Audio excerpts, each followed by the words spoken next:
have to admit, I was surprised to learn that you're the chairman of the board of directors, Your Highness. I'd heard that the chairman was a member of the Imperial family, but still. I'm not surprised. Who would expect the infamous prodigal son to chair a committee at a prestigious academy like Thor's? I suppose it's not surprising they'd rather keep it hushed up, though. It wouldn't exactly be great for the school's image. That's surprisingly forthright coming from you.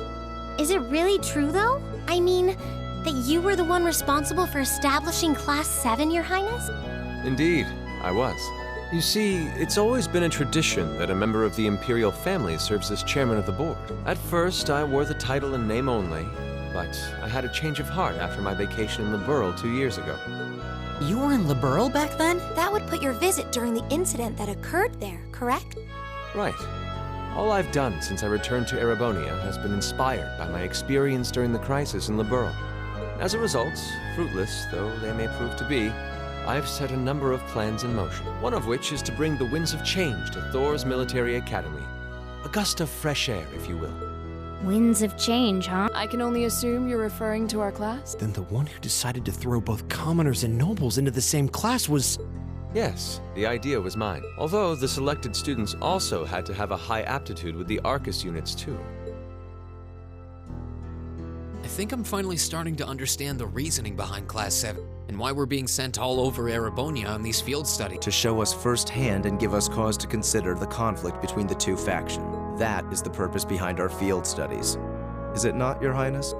That is one of the reasons, yes. However, my foremost intention was to show you that during your lives, you will encounter many obstacles and conflicts.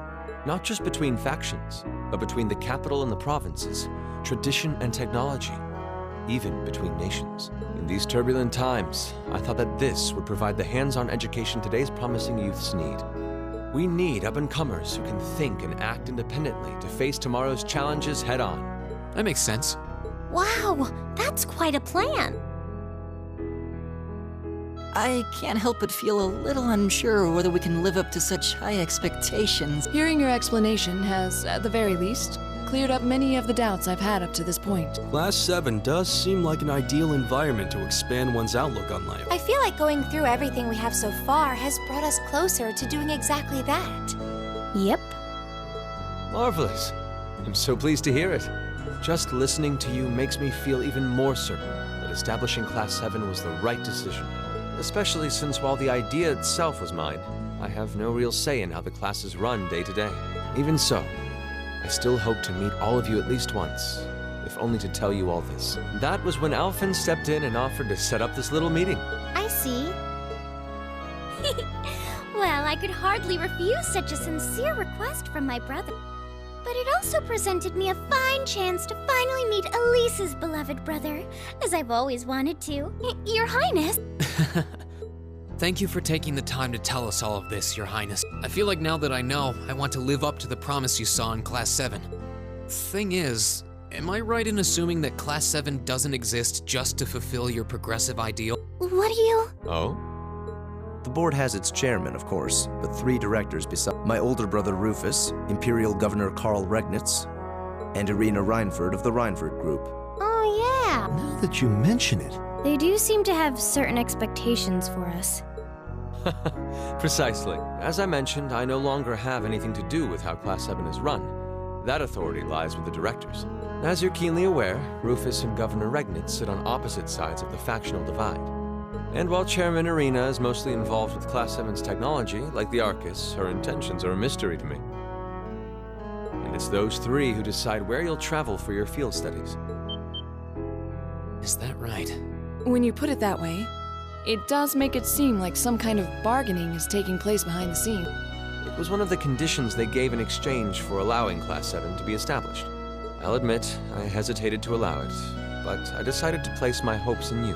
We believed then, as we still do, that one day you all will be a great light that can push back the darkness of this country. Well, I suppose when I put it that way, it sounds positively heroic. But that's just me. Don't feel too pressured by it. Your students, first and foremost. Reach out and grab that fragrant rose of school light. Join a club. Eat cheap food with your friends at midnight. Fall in love. We live but once. Make your youth count. You know, it's weird, but hearing you say that kind of takes a load off my mind. By the way, just earlier you said that we believed the Class 7 would be a great light. Is there someone else involved with Thor's who shares your vision for our class, Your Highness? There is. Principal Van Dyke. I once attended Thor's myself and studied under him. He gave my proposal to establish Class 7 his full backing. I see. He's been particularly considerate toward us ever since we arrived at the Academy. While he has no direct control over the running of the Academy, he does preside over the board meetings. And above all, he's the one who assembled an excellent team to give you first-rate training. An excellent team, you say? Are you referring to Instructor Sarah? She's certainly one of them. Still, coaxing her away from her former line of work certainly played a large part in giving Class 7 a great foundation. She is, after all, one of the strongest people in the Empire, and her experience makes her a natural field leader. Wait, what? Instructor Sarah? One of the strongest people in Erebonia? Exactly what experience might you be referring to? I've even heard rumors of her daring exploits myself. She was known as the Purple Lightning. Doesn't that sound exciting? Wait. Purple Lightning? I knew it. If you two have heard of it, it must be a household name among martial artists. That's right. Though I've just heard it in passing. Ah, that young ace of the Erebonian Bracer Guild, and one of the Empire's most famous bracers. She has a history full of brave feats and dangerous deeds. She was even the youngest bracer to achieve A-rank status. Back then, she was known as the Purple Lightning. Now, you know her simply as your homeroom teacher.